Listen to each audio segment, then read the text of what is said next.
There you go, fat boy. Take them little baby steps or little fat steps, what you want to call it. You're a good boy, you get a big old giant Snicker bar. That's it. Keep going, fat boy. He finished walking and he gets a big bowl of broccoli, carrots, Brussels sprouts. That's right. Healthy veggies for the big boys. I want ice cream, candy, cookies, soda, no sugar, no sugar. Aw, I think somebody needs a nap. And since Trump falls asleep constantly in public, you think he'd be well rested by now. But hey, it's time to wake up and have a few good laughs at the expense of our toddler-in-chief as I bring you my weekly best of the best of AI Slopaganda. By the way, happy belated Juneteenth. Yes, he is a dickhead, and yes, I need you to help me out and hit subscribe right here on YouTube. All right, so one of the biggest news stories this week has been the green shit show that is the reflecting pool in D.C. We started off the week with algae everywhere and ended it with that American flag blue paint everywhere floating up to the surface, and Trump is now blaming radical left vandals for ruining the pool. And while my buddies and I would love to take credit for that, he fucked it up all on his own and saved me the trip. They drained the water, brought the cameras out. Everybody gathered just to hear them shout. Fresh blue paint, brand new plan. This reflecting pool is grand again. Cut the ribbon, strike the pose. Everybody cheering for the grand new show. But the algae said, I'm back, my friend. $15 million and we're green again. Scrub it, spray it, vacuum all day. The slime just waved and said, I'm here to stay. Oh, green again. 15 million and we're green again. New machines bubbling night and day. Experts promised it would all go away. Tourists stopped and scratched their heads. Wasn't this thing fixed? Somebody said. The workers tried peroxide foam. The algae said, thanks, nice new home. The fish weren't laughing, the ducks looked stunned. The pond was having a lot more fun. The algae said, I'm back, my friend. $50 million and we're green again. Fresh blue paint underneath the scene, but everybody's staring at the glowing green. Oh, green again. The world's most expensive lawn became a pond again. Honestly, I'd rather that king algae monster was running the country. But hey, Trump is all about the art of the peel. He said the color would be appealing. He's making algae great again. I mean, I could keep going and going. But instead of me running my mouth, I will let Forrest Gump do it. Run, Forrest, run.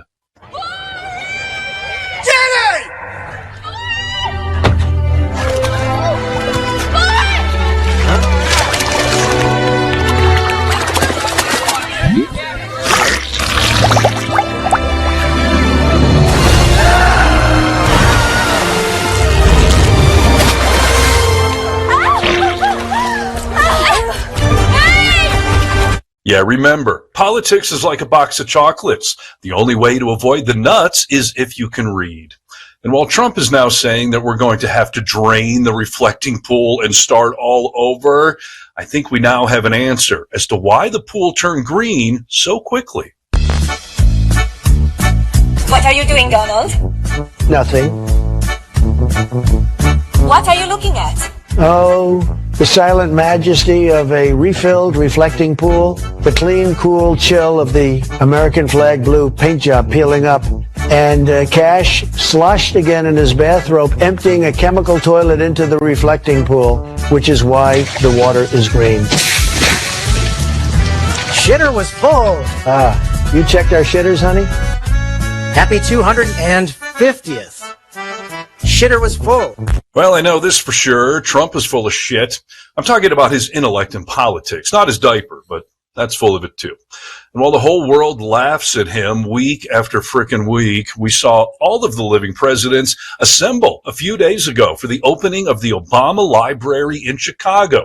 Clinton, Bush, and Biden were there along with Barack, but a certain other president was given a timeout. Obama!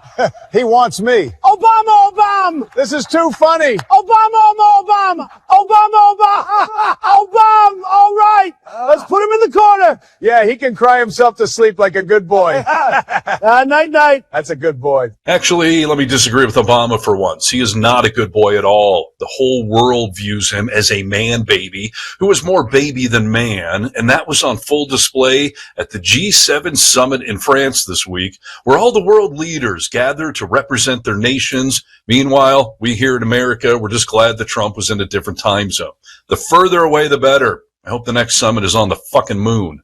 The oil was down to $2 to, I'd say, between $2 and $2.50, and it was heading down further, and we were going to have a great run. We took a little journey down to a place called the Islamic Republic of Iran, and we bombed the hell out of them, and now they can never have a nuclear weapon. Now, we had a disturbance, but I must say it was much less than anybody thought.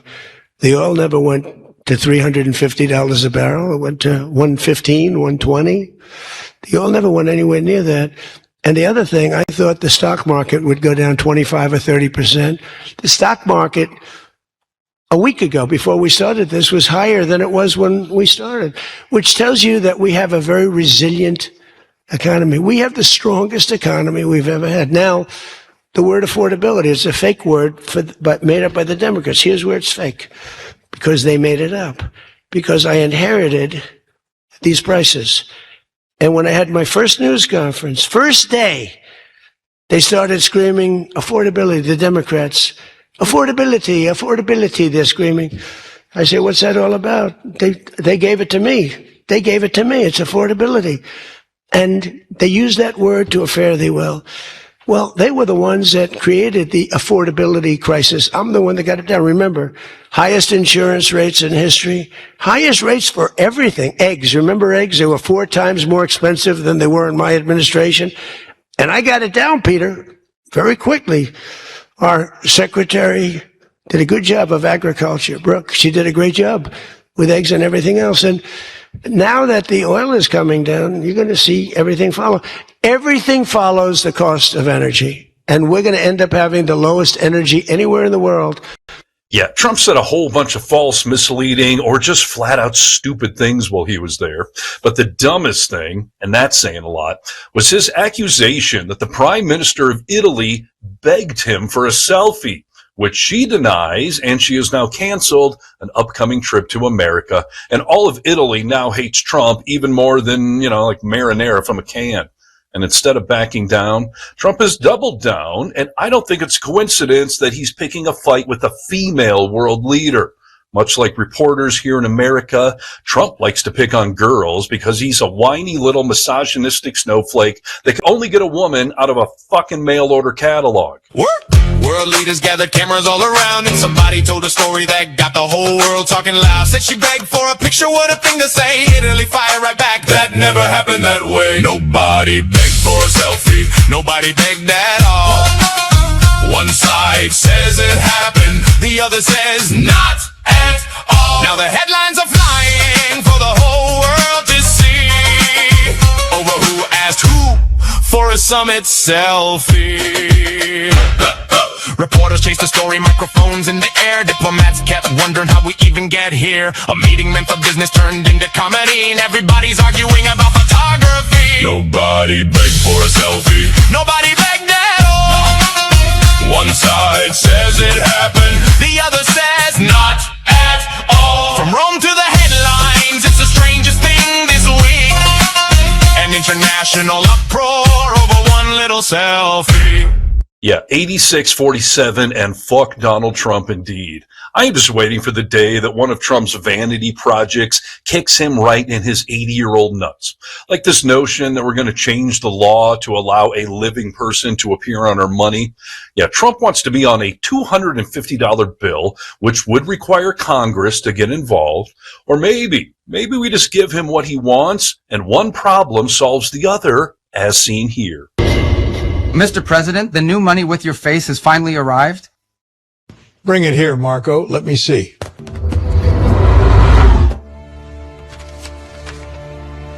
Marco, what's this? Ah! Mr. President, stay with me. Yeah, careful what you wish for. You just might get it, and you just might regret it. And that right there is the only scenario that I would be okay with seeing his face on our money. R.I.P. And all of these stories from the past week seem to have a theme, that Trump is a big, fat, sweaty man baby, which is, of course, highly offensive to babies and to men and to Americans or anyone else on this planet. But regardless, he's definitely a man baby.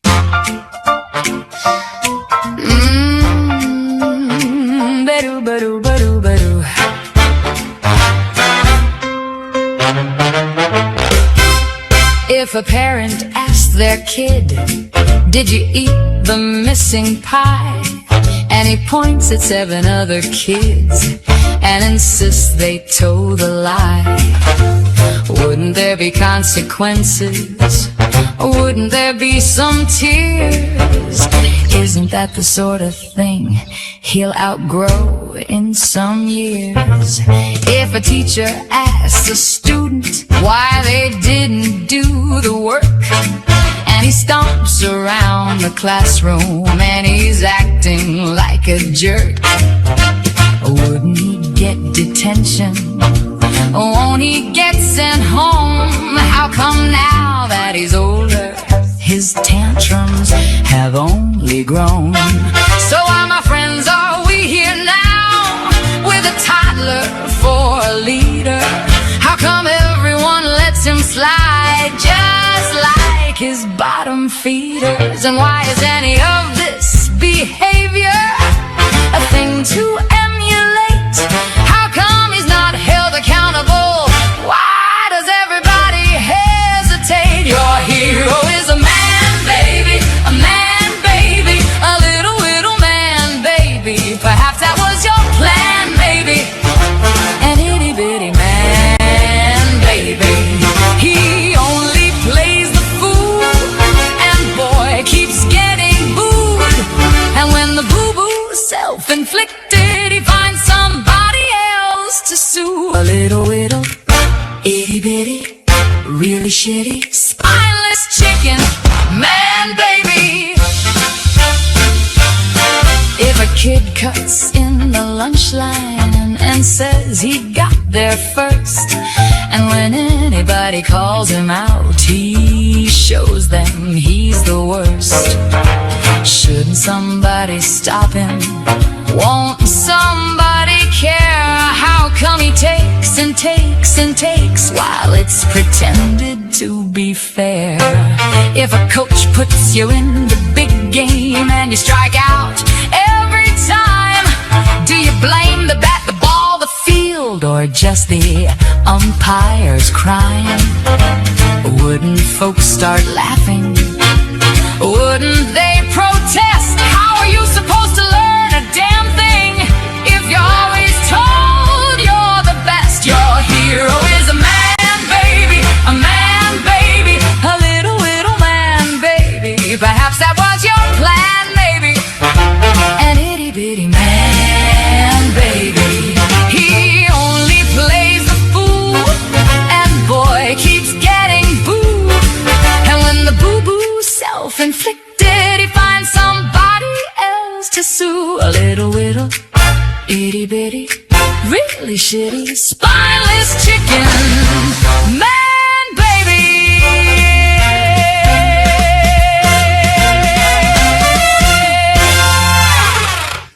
And with that, I really hope you had a much-needed laugh with my weekly best of the best of AI Slopaganda out there. I will be back next weekend with more. In the meantime, please like this video and share his humiliation worldwide. And while you're at it, comment below and get vocal.